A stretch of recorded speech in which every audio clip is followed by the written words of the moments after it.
Hi everybody, this is Pete Fornatale. Welcome to my show Back to the Garden on voiceofpeace.com. We call it Back to the Garden because that's the name of a book that I did about Woodstock to celebrate the festival's 40th anniversary, but it is also about the connection between Woodstock and the original Earth Day and the ongoing idea of Earth Day.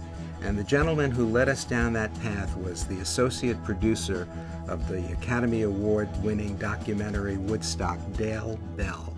Here's what he said about it. The festival itself was a trip back to the garden. It was inherent in the lyrics. People were talking about going back to the garden, going back to the environment, going back to the garden, getting away from the city, getting away from the war, coming together, living together as family. This whole concept of getting back to the garden, where I think today a lot of the music and lyrics really harken back to the movement that initially began in California with John Muir in the 1800s. It certainly prospered throughout California with its legislation and policies. The first national parks were declared out there by Teddy Roosevelt and John Muir. Thor Heyerdahl wrote his book Kon-Tiki in 1951, where he sailed across the Pacific and discovered pollution in the oceans. Rachel Carson wrote Silent Spring in 1962.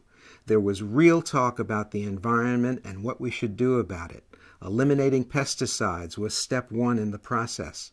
But there were many other components of trying to go green. Woodstock embodied and gathered together a lot of those concepts. We know for sure the first Earth Day took place just 1 month after Woodstock opened. They had to be planning it way long before this.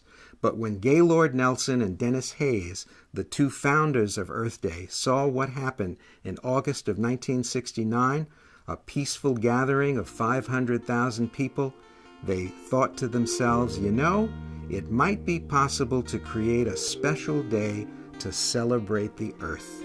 I know this was their thinking, and we were responsible for being able to demonstrate that it could happen. And so it has for the past 40 years. Welcome to Back to the Garden.